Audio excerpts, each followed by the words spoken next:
Welcome back to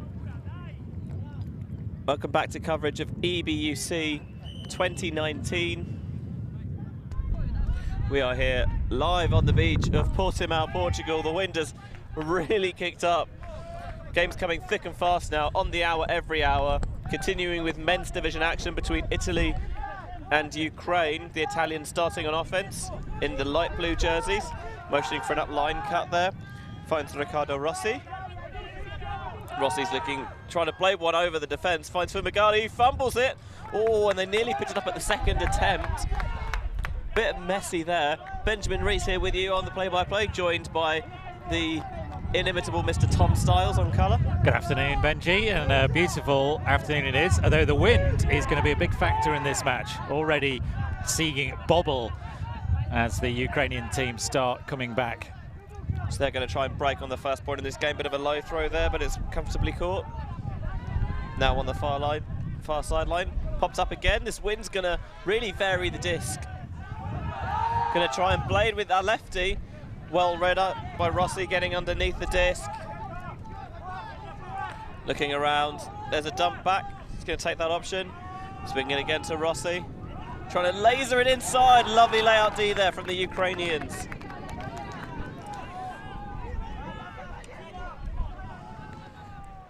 So a second opportunity at a break here for the men in white.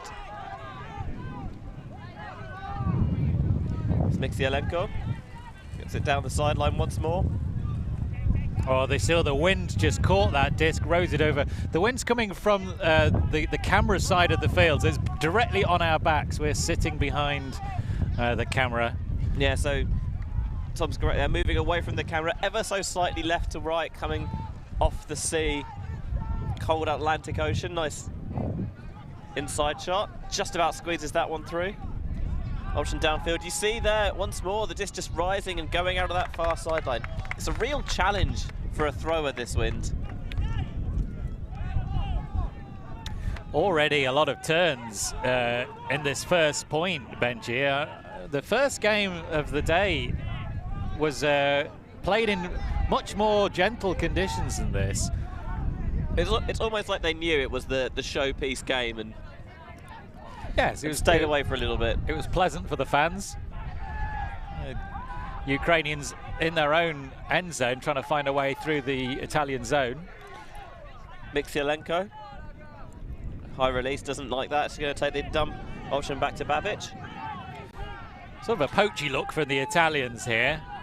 You can see the handler remonstrating with his downfield defenders. That's a risky blade. Just didn't quite sit up enough for Portimao.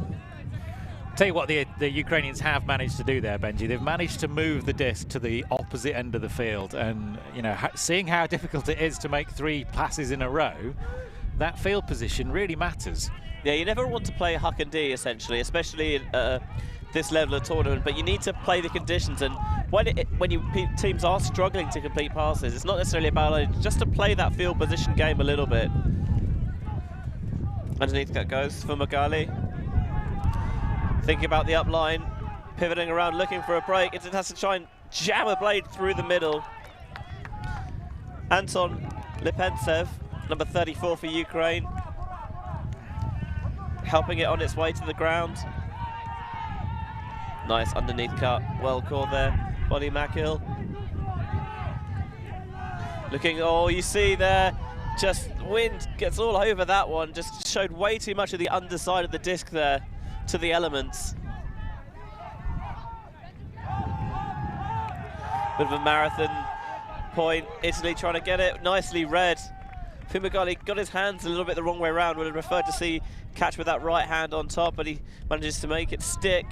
Now they're trying to work the disc quickly with short little passes. This is a much easier method of moving disc in these conditions. Cafaro saw an option in the end zone and he just underthrew that one.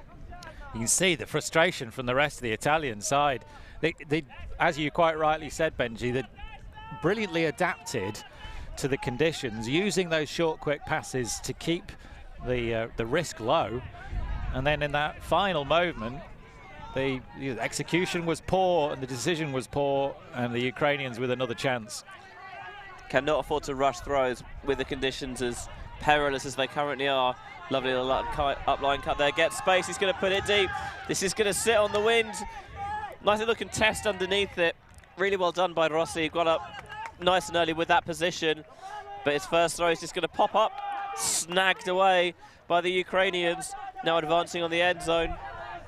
Babic looking, trying to finish it in one shot instead, just resetting it around the back. Here's Lepentsev, squeezing it through the middle. Mikselenko, dumping it back now. See, once more, really trying to motion the downfield players, make sure they can create some space for themselves. Don't want possessions to last too long in this wind. But nothing really attacking at the moment, all very static for Ukraine.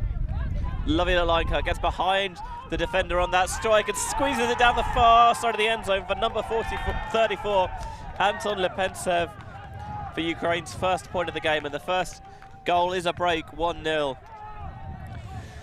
Oh, that cut there from the 23 shirt of Podamski was really what set the teams apart.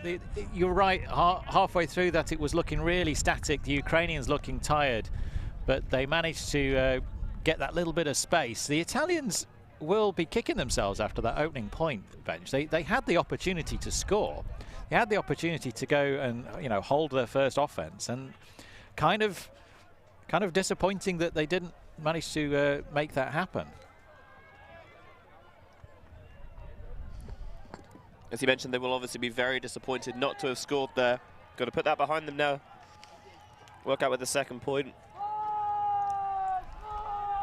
Brian Toy is helping us with the stats this week, doing an excellent job of showing exactly how tricky it is with those conditions. The Italians turned it over 6 times in that 1 point. And I'm sure when we're at the best, you will see teams not really turning over that much in an entire half, maybe an entire game. So it just shows you how tricky it is dealing with the wind out there.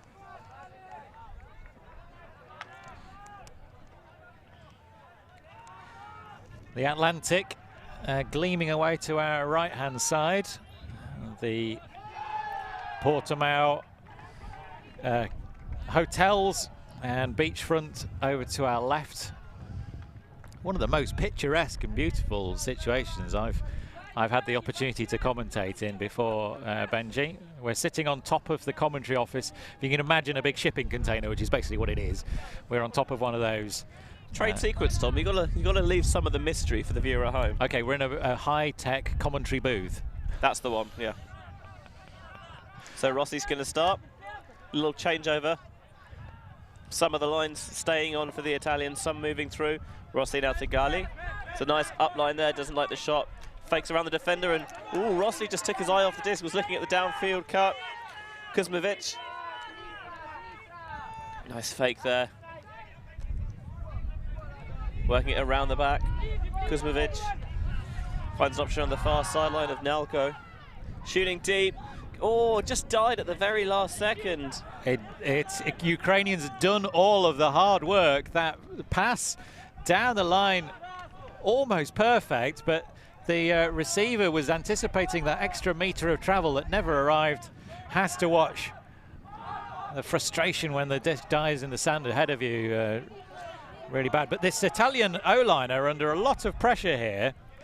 Been turned 6 times in their first point and already been turned in this point. The Ukrainians chomping away. Our first stoppage here. Sevtsov, who got desperately unlucky there. Guilty of a little foul on the mark.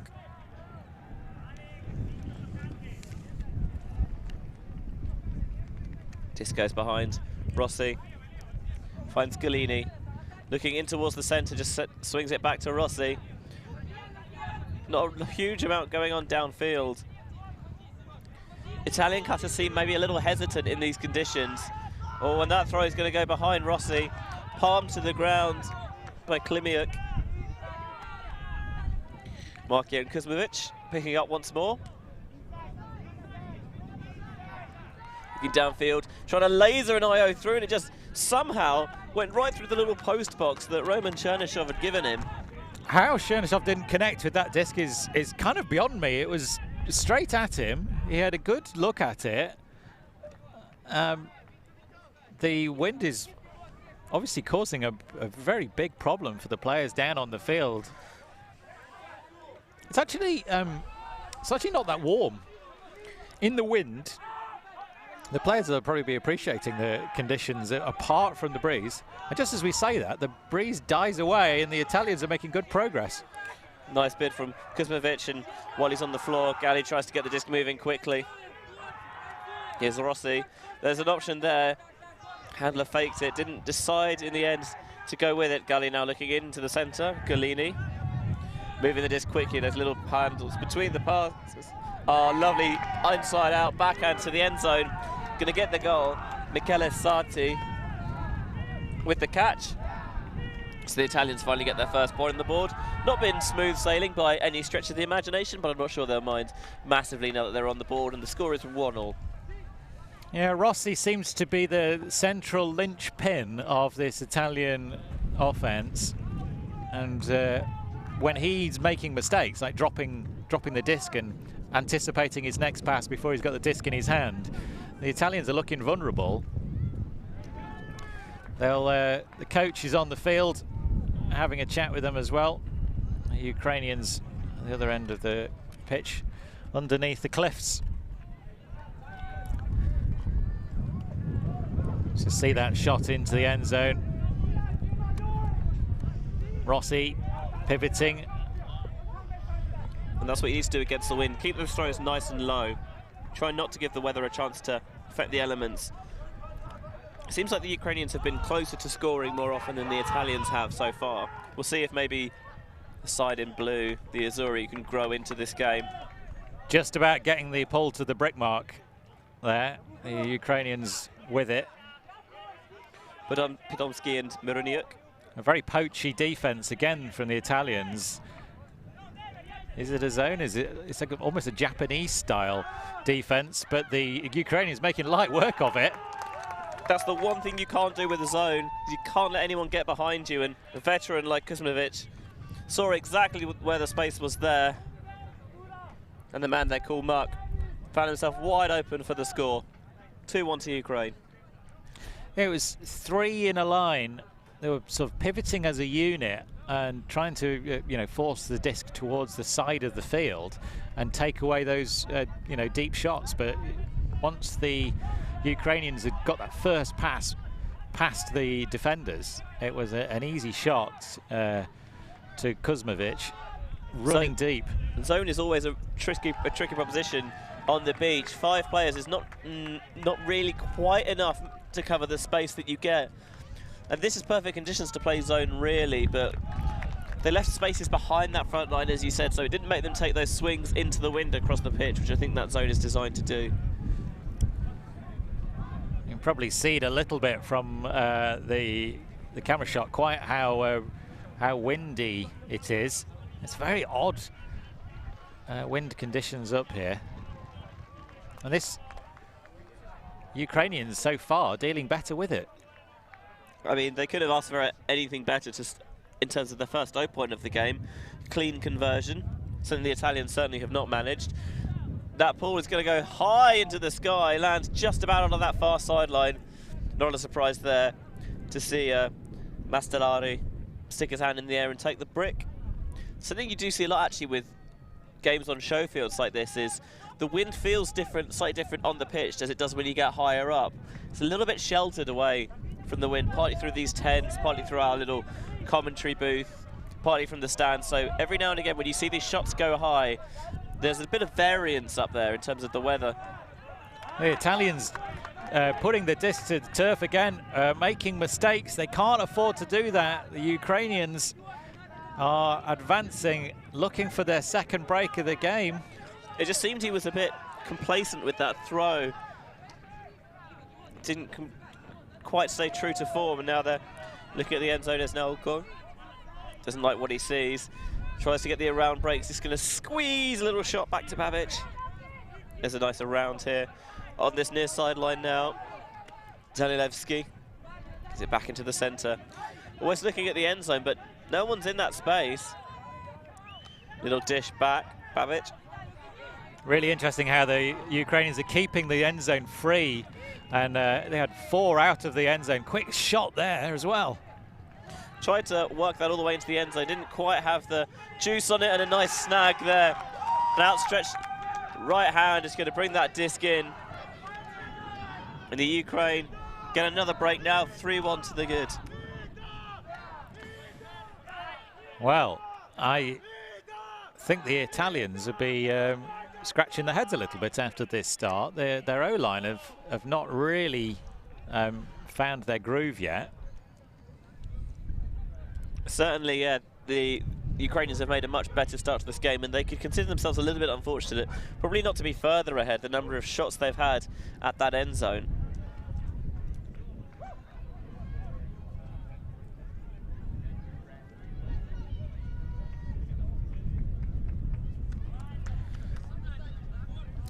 You would expect, maybe on paper, the Italians to be a little bit stronger on the beach. It's a country obviously more famed for that sort of terrain. It's the home of many famous beach tournaments such as Paganello, and the Italians often look so comfortable in the sand, like it's just a natural surface for them, but they're struggling a little bit here early on in this game.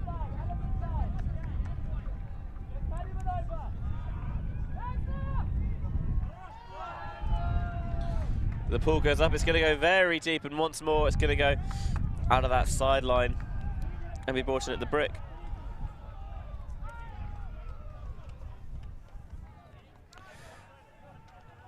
Italians bringing it to the brick mark.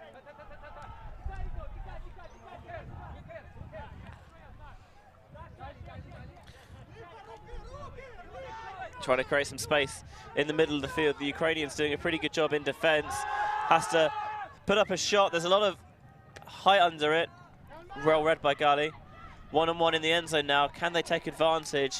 Ukrainians close and then trying to squeeze it back into the handler space. Mykolayenko getting the D, a hand in there. And now shooting it deep. He's got a man in the end zone if he can get underneath it. That's a beautiful throw, especially in these conditions. Lepensev, the glad recipient, but that was a peach of a throw there from the Ukraine to take a 4-1 lead. What a pass. What a pass. Really difficult to judge that. He's going down the line. The wind is constantly trying to push the disc out of the field. No hesitation as well. Just drops the arm. Saw the receiver and read it all the way into the knee slide reception. And this is a dominant performance from the Ukrainians. Yeah. 3 breaks, they're 4-1 up. As you mentioned, the degree on that throw is so high, but Broniuk just did a fantastic job, especially as you say, when it goes high, there's a tendency for there's more exposed over the stand for the wind to really push it out there, but he's got exactly the right trajectory to cut through that wind. And the Italians are taking a timeout here, and I can't say this is a massive surprise to me, Tom. They're a little bit all over the place. Yeah, so their offensive line so far have been turned. So even when their offense did score, they were turned twice. They were turned 6 times in the opening point, and the last 2 points they've been turned and then not got the disc back. So it's really sad. And their D-line, have only seen the field once, so they'll be struggling with legs, they'll be struggling with confidence, and they're struggling with the wind. I mean, it's not a good situation for the Italians right now. I mean, they look pretty fluid. They advanced the disc down the field relatively cleanly there, but by the time everyone caught up, there was just too much congested. They couldn't take advantage of that quick pass into the end zone. Didn't make the one-on-one stick, and then Mykolayenko did a very good job getting his hand in the way, getting the block, and then so easy for that Ukrainian D-line offense. The Ukrainians haven't turned it at all in the last 3 points.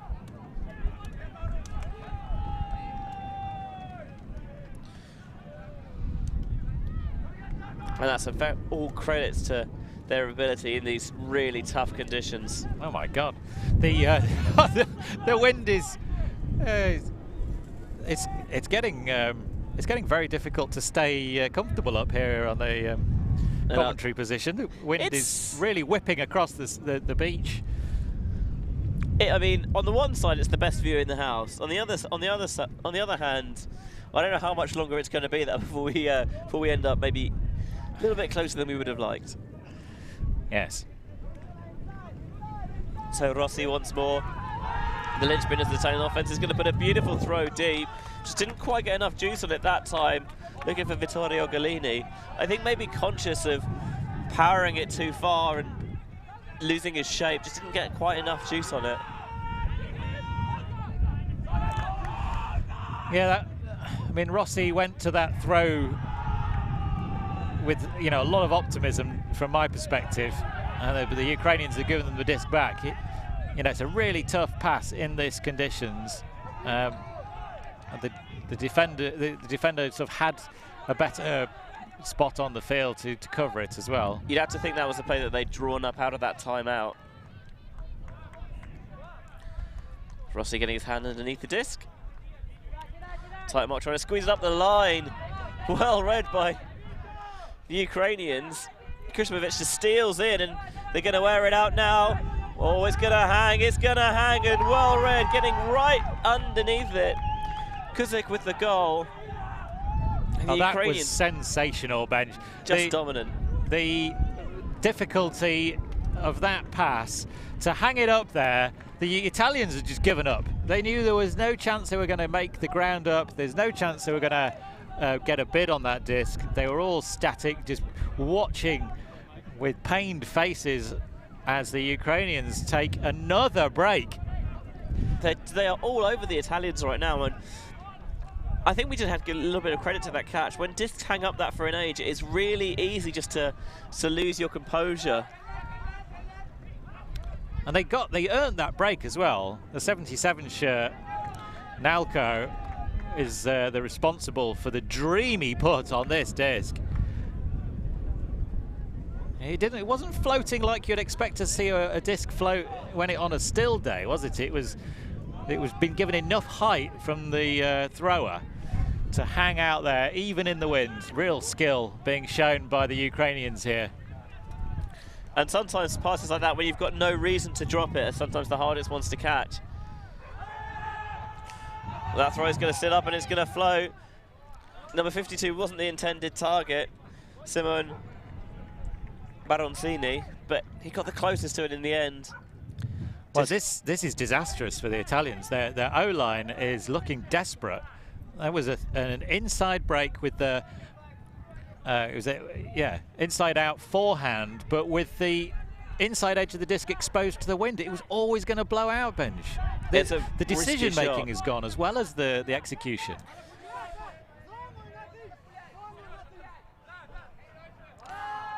Looking for that backhand, getting a bit of height under it, trying to get it nice and floaty. Went up a bit early in the end, did Taras Kuzik.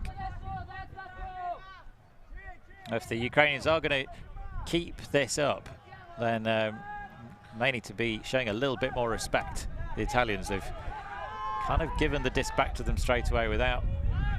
So nice gainer to Martini. Baroncini. Looking for a dump off. Tight marking, just about squeezing it through. Don't know if Martini was the intended target, but he's going to sit a backhand on the wind, looking for Galli. Oh, picture perfect layout bid. That's a morale booster for the Italians, and he is hyped. That was incredible. The timing and the Galli who's just soared through the air, chest first onto the sand, and it's just the Ukrainians, having been so dominant there was something uncharacteristic about the way they gave the Italians the disc back. The Italians seized the opportunity, and they had a high stall count in the middle of the point there, though. They're still going to get some pressure. Give a lot of credit to Martini for making sure he was there to back up the disc, and usually these little lead passes down the break side are bread and butter for the Italians.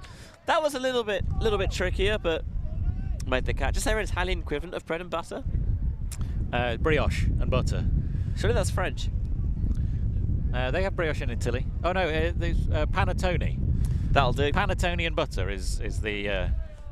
Or maybe some olive oil. Yeah, panettone and olive oil is the equivalent of making myself hungry now. Why did I do that? So Ghali's earned himself the pull, and you can see the wind kind of push it back towards their own end zone. So decent field position this for the Ukrainians. I'm going to go pesto and pasta. It's like pesto and butter, the equivalent of bread and butter, pesto and pasta. There we go. The Italians coming with the zone look again. Trying to get them to push it towards that far sideline. Kuzmovic finds the break around into the centre to Mironiuk. Ooh, little high that throw. Popped off the hands of Vitaly Nalko. I say that using the wind is it's an extra player in this defensive lineup, forcing the Ukrainians to throw the pass across the field. It doesn't take much when you're making 20-metre passes in this wind for a mistake to occur. The Italians have got the disc back. Could this be the start of their D-line roll? Yeah, just trying to make the Ukrainians work the disc laterally, trying to really, rather than going across the wind, really trying to make it with or against it. That's a little handler movement there, and oh, a foot block of sorts. I don't know how much about it Nalko really knew about, but he got it nonetheless. I don't think the Italian meant to throw that disc at all. I think that just came out of his hand into the foot. There was no Italian player to receive it. I think he was just trying to pivot and it's come out of his hand. We might see a replay of that, but I'm not sure if I think that's just an Italian error. But the Ukrainians give one back as well. Kuzmovic looking for Aspidov, but it's just too far out in front in the end.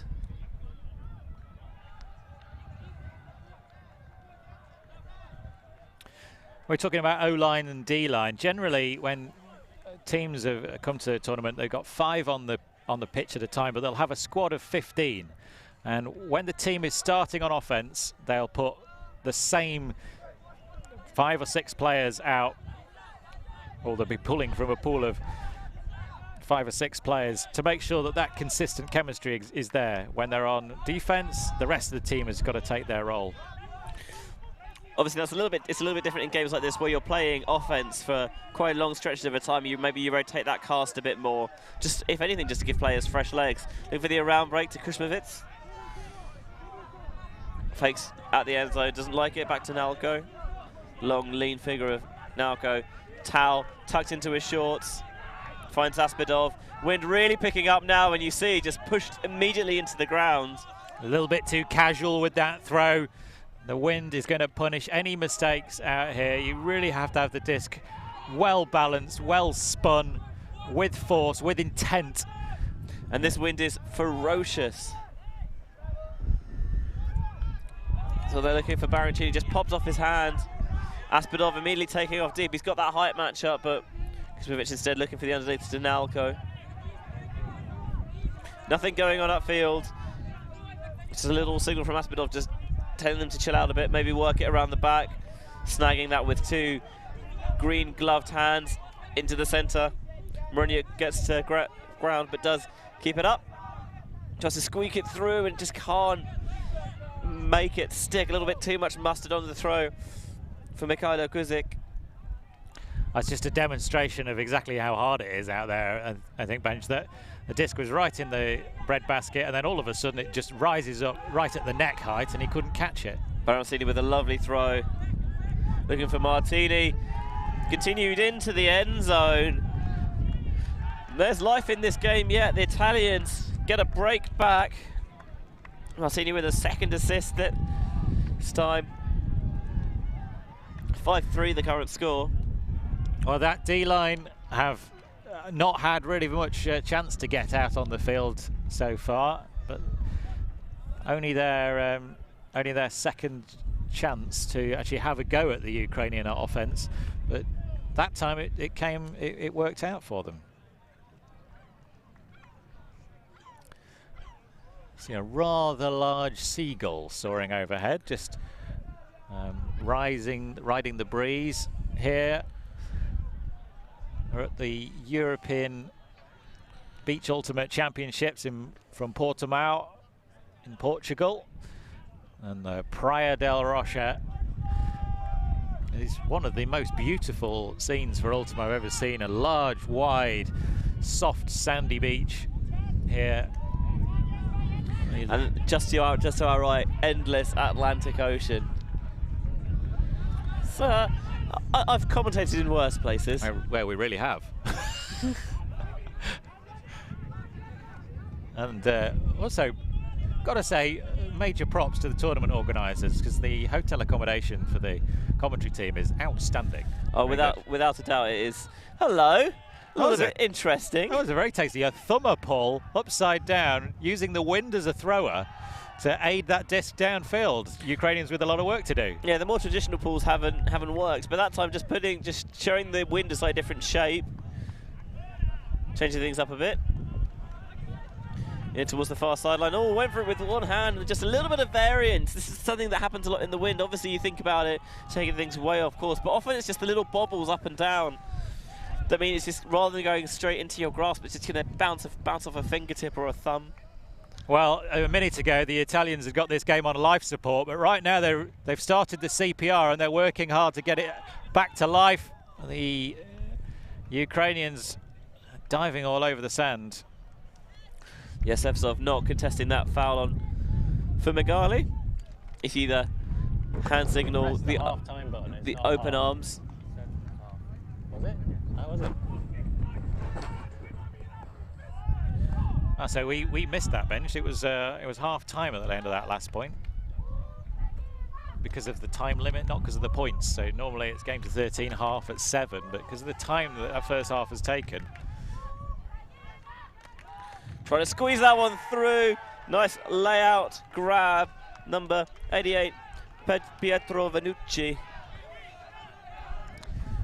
Well, you should not count the Italians out, and I think we almost did, didn't we? It was we were a little bit guilty of that.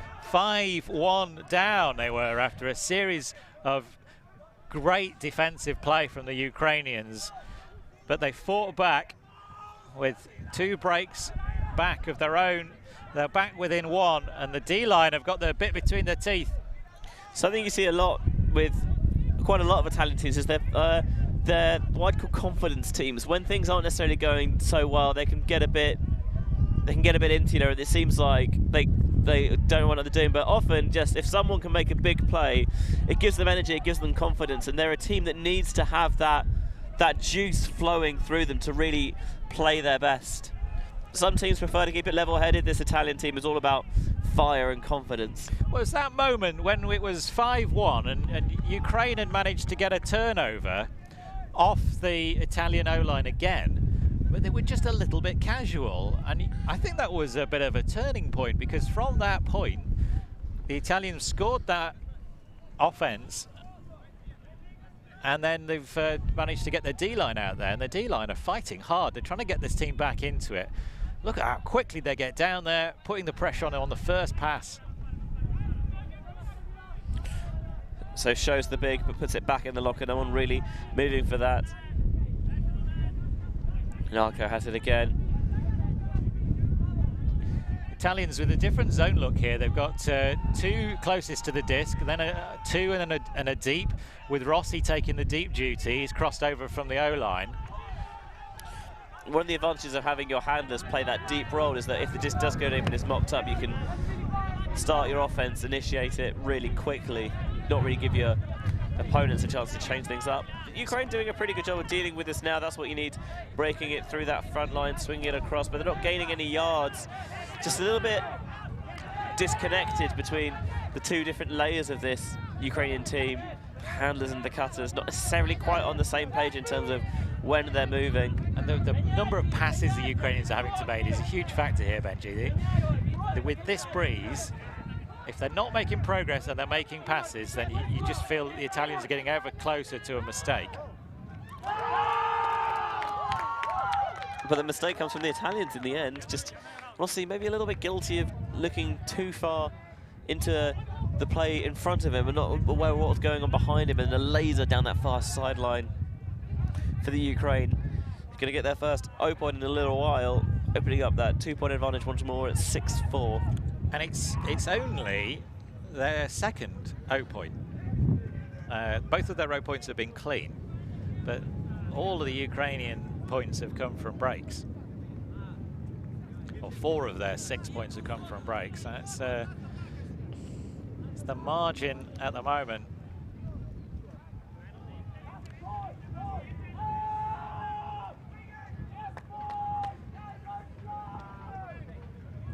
We've got more action coming all of today and all the rest of the week here from the party in Portimao.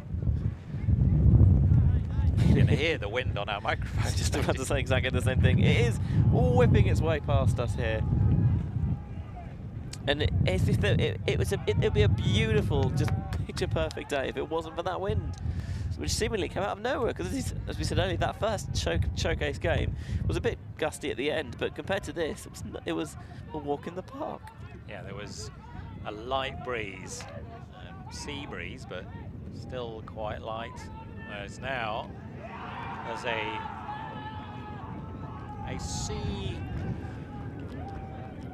It's a definite squall, right? Squall, very good, Ben, very good. But the atmosphere around the tournament was electric this morning. Players coming out of their hotels down the high street of Praia da Rocha, down onto the boardwalk that runs the length of the beach behind the fields, and then into the main arena with all the flags, celebrations and smiles that every opening ceremony should have. There is something special about watching Ultimate in a setting with a full crowd. Just the atmosphere and the intensity just seems to ramp up a little bit. Kuzmovic swinging it around the back. Here's Nelko. Thinking about a dish off. There's a little squeeze through there. That's a lovely find. And now the Ukrainians lost to the race a little bit. Kuzmovic comes underneath, makes that catch with 2 hands.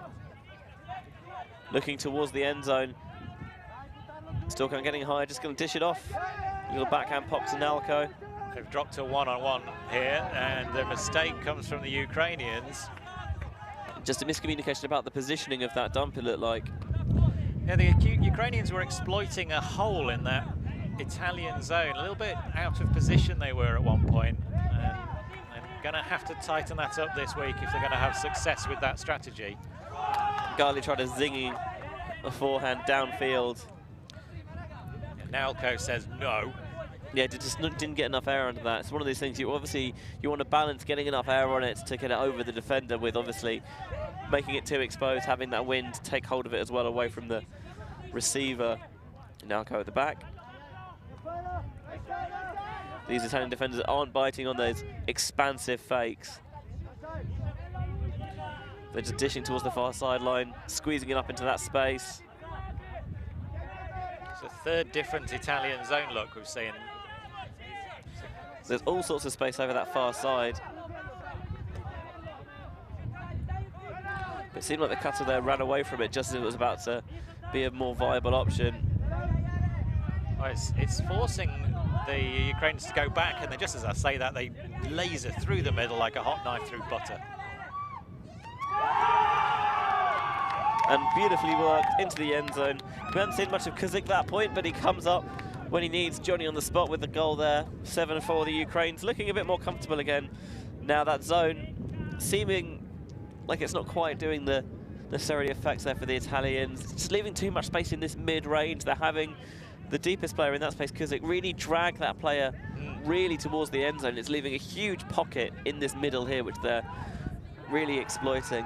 But those deep players for the Ukrainian team there are, you know, they don't seem like they're that involved, but they're absolutely crucial. That just enough movement to keep the defence honest. Because if they just stand still and they're not seen as a threat, then the defence can come forward and start occupying space in the middle of the field. But because keeping the field stretched out nice and long, and then good turn of speed to make himself available for that final score. Yeah, beach field's obviously much smaller than their grass equivalent, so it really is important to use as much space as possible. Wind picking up once more. Trying to shape this pull, but it's just going to land out of the sideline. Rossi, that black headband, sticking his hand in the air, signaling that he's going to take it at the brick mark. Anytime the ball lands out of bounds, you can take it third of the way up the pitch in the centre as an incentive to make sure that teams pull it into the pitch. Looking fast, looking towards the end zone. Defender saw it late and he couldn't get there in time. Vittorio Gallini with the grab. That's a little bit of show of spirit as well. No hard feelings there from Mikolayenko. Yeah, brilliant spirit from the Ukrainians. They'd seen the threat. The Italian dived for the disc and then stood up and spiked it. The Ukrainians said, no, well done, I want to give you a hug. So grateful to see the players. And that's the kind of beach ultimate I associate with the Italians. It's very fast moving, lots of little lead passes for their teammates to run onto, and that was a really good example of it there. Maybe just could have done with being a little further out in front, not letting that defender get quite as much of a glimpse of it. Well, they're fired up now, aren't they, Italians? They really want this game. You see the coach sort of shaking each player before he pushes them onto the field. Really wanting to get back in this game. They're running out of time, though. It's still trailed by 2. The Ukrainians have so far been clean, apart from those 2 breaks either side of their either side of half. Yeah, they've looked the more comfortable of the 2 sides. That ball's gone really high in the sky and ended up right on the desk. It's actually it's hit Benji's water bottle. Are all the laptops okay? I think we're all fine. I could have done with a heads call though, guys. Someone? No? No. So just to compare, the O-line for Ukraine have only played 4 points and have only been turned over 5 times. The O-line for the Italians have played 8 points and been turned over 15 times. O-line for Italians not having a good time. Very expansive fake there from Asbedov, just trying to clear things out downfield. Dishing off with the lefty, a little bit wobbly, but it gets the job. Oh, really bit on that fake and zinging it through to Kuzmovic. Gaspari was sold all the way down the river and allowed that pass to sail to the end zone. That was you called that an expansive fake, Benji. It was a chicken wing. I don't think anyone was buying it, but it certainly gave him a chance to get his balance, and then the zinging shot through to Kuzmovic was really quite special. But there's the Ukrainian line again. They've needed 4 passes, and they're into the end zone, and they've called a timeout to get their breath back. So the Italians are going to circle up, and the Ukrainians are going to circle up. And at this stage of the game, the conversation for the Ukrainians is just, if we keep scoring our O, then we're okay. The Italians have got all the work to do. Yeah, we see again on the replay, that backhand fake. Got the defender biting, and on the ground, you're not an effective force. He's just a little bit out of position there. Because he's too flat on that force, he really has to bid for that around, and that means that it leaves the inside shot right through the middle of the pitch pretty open. We see there exactly how close the disc came to us. Hey, we've got Ron Brand, aren't we? Look at us. I know, isn't it disgusting?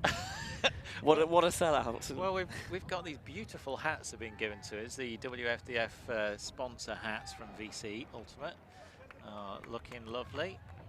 Right, I think what would we call the shade of blue? I don't think it's quite light enough to be baby blue. Oh no, it's turquoise, isn't it? Isn't turquoise a bit greener? Okay. But what about like an aquamarine? Aqua blue. Aqua, yeah, we'll go with aqua. It's a sort of colour. If you were to have a very high-end hotel with a big swimming pool in the middle, it's the sort of colour that swimming pool would be on a sunny day. Where did you get that analogy from, Tom? Just out of my head. Okay, right. That's where I keep all my analogies. It's a beautiful day here. It's almost stereotypical beach. Lovely, pale sand. Just the ocean is beautiful. And it's been dry here for a while, and that seems like trivia, but it actually makes a big difference to the conditions of the surface, because the players, when they're digging down, they need to go down about 9 inches of sand before they find anything that's got any moisture in it, and that's where the solid sand is. So when they're trying to power off, they've really got very little grip. they've really got, you know, they're having to, there's nothing solid underneath their feet. It's like running on powder. A man wiser than I once gave me the advice of the best way to run on sand is to not touch the sand. Oh. Just try and, rather than really digging in, try and be really light on your feet. We see a lot of these players do it now. They don't really churn up that much sand when they move necessarily.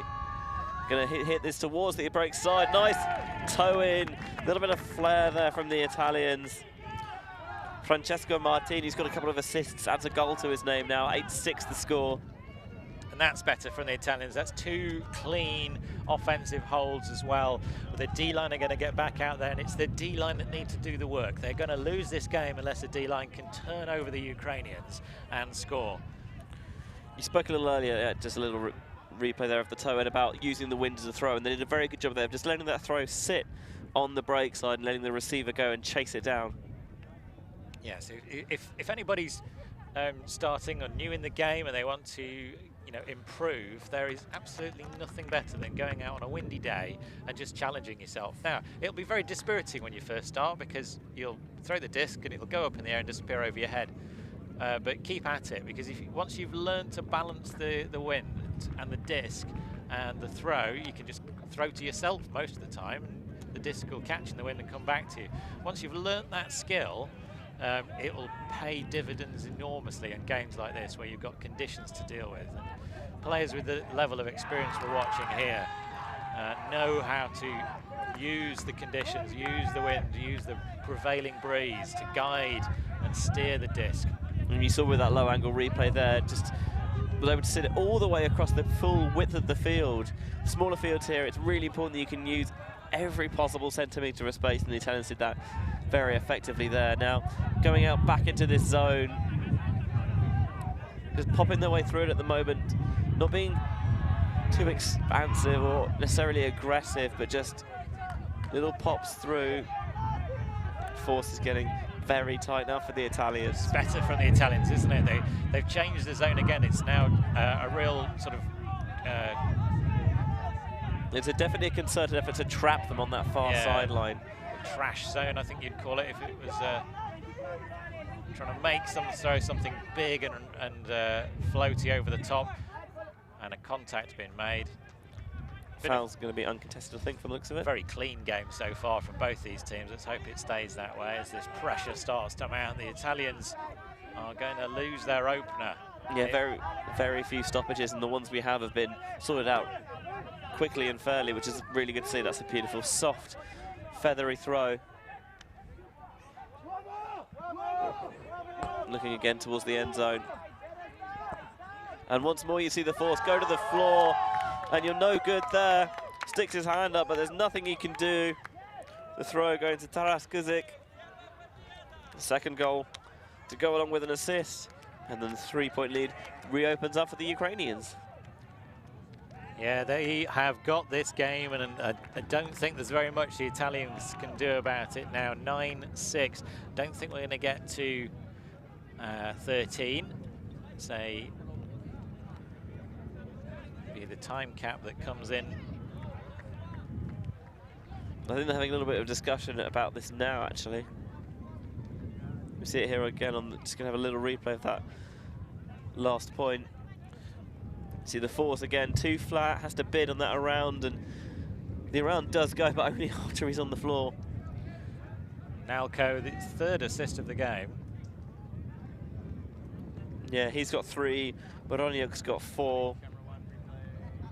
Those two definitely really marshalling the Ukrainian offense after they turned the Italians. So the discussion seems to be about exactly when the cap's gone on. So assuming that the whistle has gone, we can see our scorers on the sideline. Looks like the teams have agreed that we're going to continue. So game to 10, I would believe, would be the situation here. Yep. Obviously the Ukrainians very much in the driver's seat, but the Italians hoping they can find some secret ejector button and take control of the wheel. Well, what they're looking for really here, the Ukrainians, is they line up back to the field facing the coach as he selects his universe line really to put this game to bed.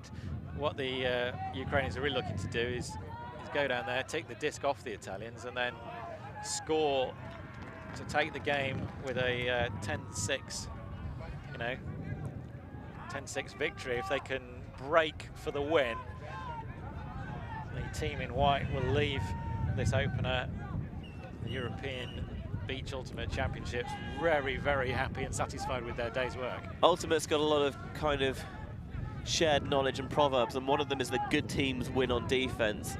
Don't wait for it to be your O-line and to finish it. Kind of put your foot down and kill the game off as early as possible, because the longer you wait, the harder it gets. And the Ukrainians will try and get that done right now. A little bit of inside-out shape on that ball, going towards the far sideline, and just too much of it on the end, actually.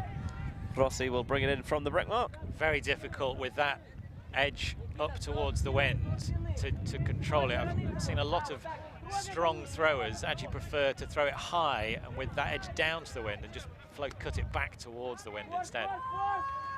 Galini gets the disc into the middle to Fumagalli, trying to sit that one out. A little bit too far out in front. Big acrobatic bid comes, but that was always going to be out of the sideline. You see there, just trying to lead the receiver towards that far sideline, but just got slightly too much of the wrong shape on it. A little too outside. It could have done with being a bit flatter because the wind's just pushed it out of that far sideline. Yeah, really unfortunate. The Italians not clicking, and they're not really clicked all the way through this game.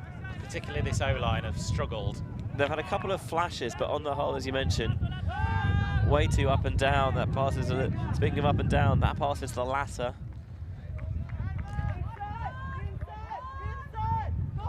Chernyshov couldn't bring that one in. Going once more, here's Galini, the lefty, looking downfield. Finds underneath go. Bastellari back to Rossi. Nice pass. Ooh, a little bit of acrobatic jump there. He's going to get monster point blocked. A huge right hand from Anton Lipentsev, just rejected that one pretty much instantly.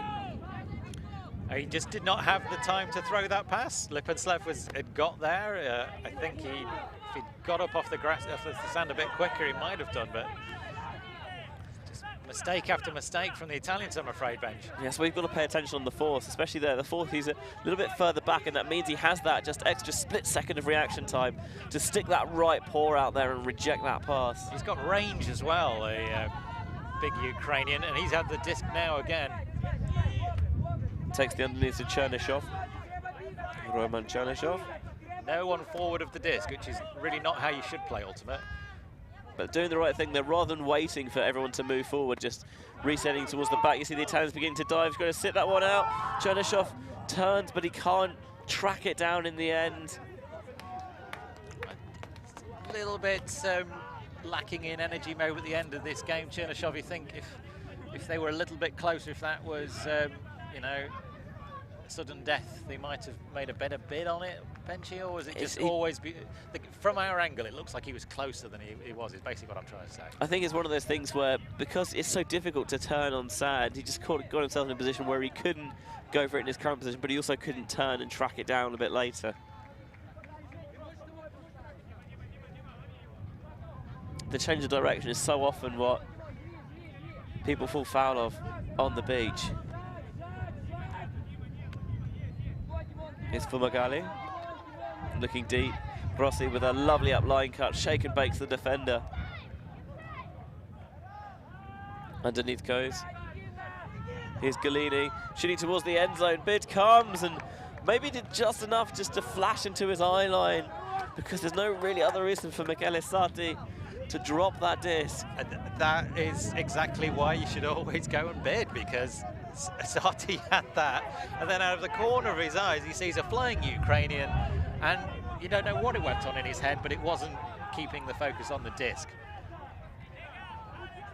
One of the things as well, maybe just the wind, make sure the disc wasn't quite exactly where he thought it was going to be in. No, not an excuse. At this level... I'm not disagreeing with you, Tom.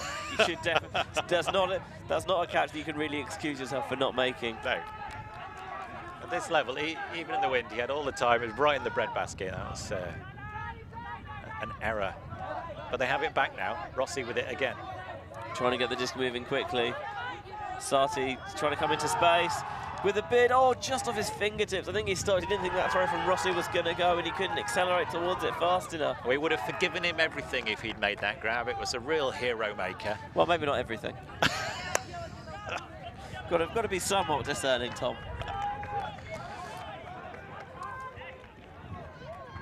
So the Ukrainians once more disc in hand with a chance to put this game to bed.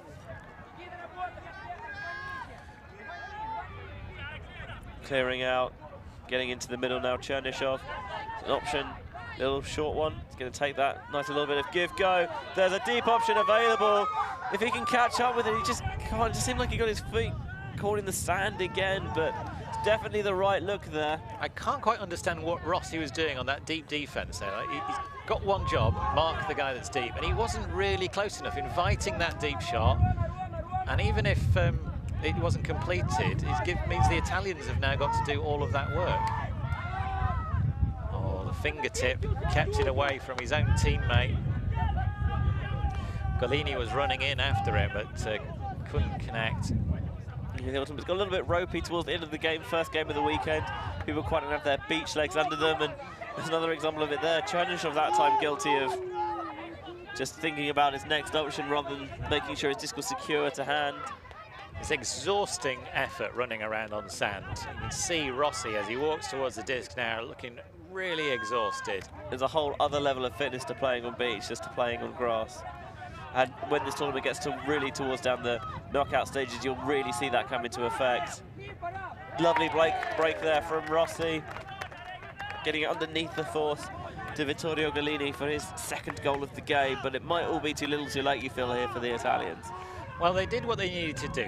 They've taken their time about it. 4 times they were turned in that point, but they have clung on, and their O-line have put it in. Their O-line are going to be reading the stats from this game through gritted teeth. O-line have played 10 points. They've been turned over 19 times.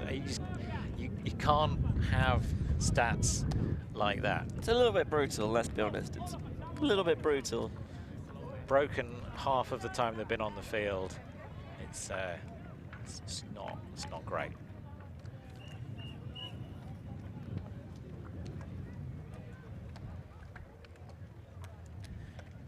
That being said, if they could somehow force a comeback here, it is not over. No.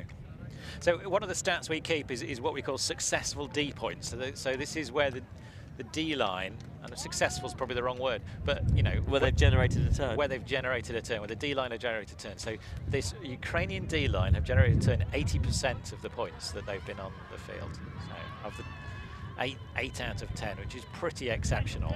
And the Italians, you know, if they want to go further in this tournament, are going to have a serious look at how they're playing offense, as they cannot do this with other teams and expect to make progress. The wind really picking up now as Gusmovic has it, tries to rifle it into the center of the pitch. It's going to go off the receiver's hands. Gali is going to stride towards the disc. Try and get the disc moving quickly, maybe catch the defender a little bit off balance and off guard. Not a lot happening though, it has to be said. Trying to sit one into the middle of the field, tight, did get a hand to it, try to get it the second attempt. Gusmovic wants to get it going quickly, but there's going to be a stoppage here. There's a foul called, I think, in the middle of the field. And another great example of the spirit there this game's been played in. It was immediately called the foul. He's using the hand signal so everybody knows. There's probably quite a language barrier between these two teams. You would imagine so, yeah. It's been cut out immediately with the good communication and no hesitation from Nalco. Yeah, foul, no problem, let's get on with the game. And that's what self-officiating is all about. No referees in Ultimate, not required. Yeah, the beach here, we don't have game advisors or observers either. Onus is very much on the players to sort it out themselves, and they're doing an excellent job. That is a beautiful throw as well. Luca Lugassi. There is life in this Italian team. This is the thing, like, they sit so for so long stretches, they seem like, it's almost like there's two, like, they're very Jekyll and Hyde at the moment. You don't know what they're going to get. Well, if they can rescue this game, then the D-line will have done it, because if they can score... The O-line's been very messy. The O-line has been messy, but if the D-line has now got to score two more breaks, and if they can, they will win this game against all of the odds. That would be quite a result. But the Ukrainians have got 2 chances here to use the disc to score the 1 point that they need to get this game. It's a game to 10. You just saw on that replay there the really advantage of having that nice wide pivot, because it means you really open up that channel and through the little inside, and that throw is actually coming out relatively straight in the end because you're so far out that you're not actually having to kind of whip it through. You've got a nice little straight channel before you have to get too much shape on it. Makes that throw a little bit easier if you can just pivot out nice and wide, and obviously has the added advantage of getting yourself further away from the defender. The next game on this on the stream is going to be the women's match between Denmark and Switzerland. Benji Rees and Hannah Pendlebury will be with you for that one. But now myself and Benji finishing off this game. It's going to run and run. We're on to an hour already, but still going out here. Italy and Ukraine in the men's division. Nice little dish off, tight pressure. See, and a nice point block. Rossi lays out to get the disc. All very congested, but he read Kuzmovic's eyes there. He's going to put it into the end zone, and we're going to go to Universe here. And this seemed so unlikely, what, 5 minutes ago? And all of a sudden, the Italians are rocking and rolling. Cacciaroni. Oh, I think we've written the Italian team off at least 2 separate times in this game, and they have just kept fighting. They fought. They've kept fighting, and Rossi's had a real. He's had a roller coaster of a game. He's made some terrible errors, but then he goes and pulls out that amazing layout block to get the disc back for the Italians, and then, uncharacteristic, they passed it in with short, sort of 5, 6, 7 meter passes all the way into the end zone. A floated, carefully thought about pass. None of the passion or aggression that we've seen previously. It was exactly how they should have been playing all game. And now the Ukrainians' heads will be everywhere. They've had this game. They've had this game from, they were 5-1 up. They were 9-6 up, game to 10, and now they're back at 9-all Universe point. How do you get yourself back into place to play this final point? The Italians, with Rossi pulling here to come down, they've got a break for the game. The Ukrainians can take it. The mercurial Riccardo Rossi with an excellent pull, pinning the Ukrainians deep in their own end zone. They're going to have to work the full length of the pitch as the wind begins to whip up a little bit. Nalco has been a stalwart of this offensive line. Ukrainians look like they're hiding a little bit here. They're not making the same cuts with the same energy and conviction as they were earlier on. You see that the hand signal, one arm crossed over the other, signaling the foul, and then the arms open by the waist, show that it's not going to be contested, so we're going to get Stoll back on 0. Has to dish off right to the back corner of his own end zone. They're looking at the Callahan here. If the Italians can catch the disc here, it's all over and done with. Nice little throw there out to space. Aspinall's got time to chase it down and catch it. Thought about a little bit there, but Martelli couldn't quite get there in time. Now swinging into the centre from Roniuk. This is better from the Ukrainians. A deep shot's going to go up. They're going to try and end it all in one. If Aspinall can chase it down, just slightly too far out and on grass, he's almost certainly making that catch, but just got his feet churning sand a little bit too much towards the end zone and wasn't even in a position to bid for it in the end. Tricky. This game is on a knife edge. The Italians have it with a chance to take the game. They've never looked in touch in this game until these final few points where all of a sudden the D-line have started to click. Huge bid from the Ukrainians, low discs from the Italians. Can they do it? I mean, this is the first time the Italians have even been level since after the second point of the game.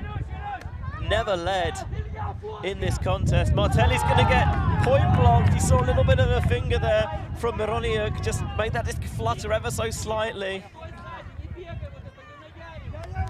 Staying active on the force, paying dividends there. Oh, if you've got any fingernails left.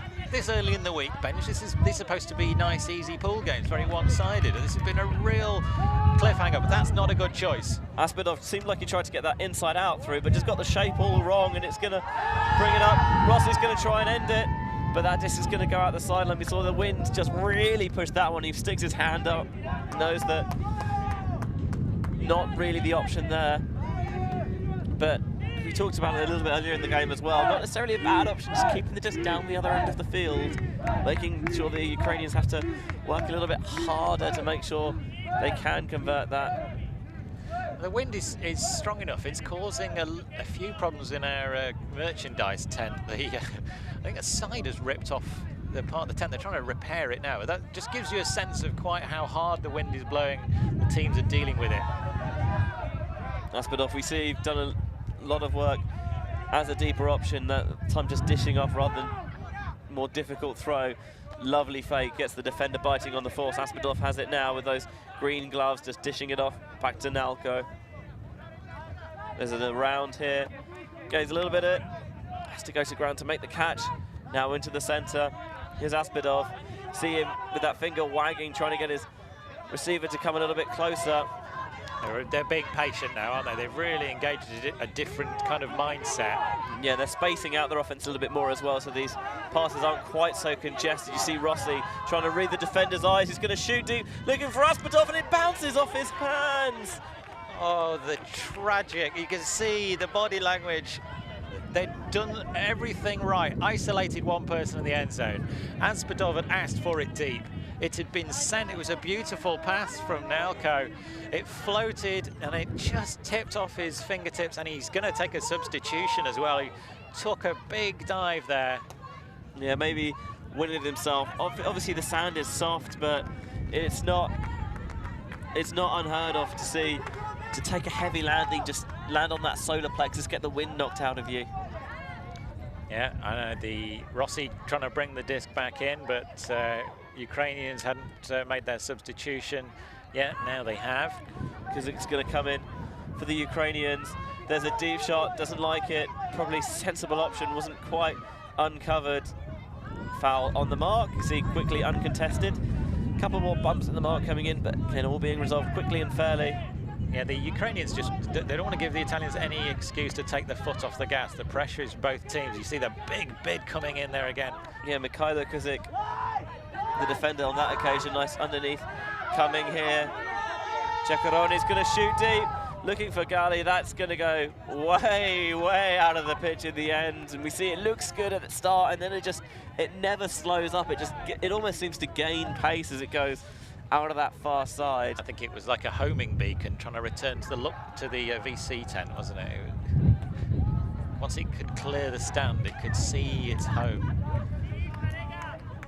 The wind whipping the white caps of the waves on the Atlantic just beyond us. Praia da Rocha hosting a real spectacle. This opening game of the men's division, Ukraine and Italy in an all-out punch-for-punch battle. As they're 9 each. The Ukrainians have had this game. They've had it put to bed a number of times. The Italians have just never given up. No, it seemed so unlikely that would be at this point. Trying to get a little throw up line. Wasn't looking for it though. Rossi getting into the center. Ceccarone to Gali. Now into the end zone, goes for the bid. Oh, just about sneaks it into the window, which was almost not there. It seemed like one, maybe two Ukrainian defenders had a play at it. And in the end, I can't quite believe I'm saying this, the Italians have dug themselves out of a monstrous hole. They were on life support, as he mentioned, and they've been firmly defibrillated, and they've taken this game 10-9. Well, the Italian spirit has been on full display. The Ukrainians have got every reason to be as frustrated as they look now. It's just the fight. The O-line for the Italians has been so poor. They really struggled. But the Ukrainian offense looked brilliant throughout the first half. But the Italians have fought, and you know, just all the way through to the end. From 9-6 down, they've taken this 10-9. Impressive stuff for the team in blue. And when we were saying before, if they wanted to start the tournament with a loss, it was going to be hurting. And they've started the tournament with the victory that will instill them with great confidence for the rest of the week. Who'd be an ultimate player, I ask you? We're going to have to wrap up quickly now. The Danish and Swiss women have been chomping at the bit below us to get their game started. So thanks very much for our camera crew and for Tom Stiles. I've been Benjamin Rees. We'll see you in a couple of minutes.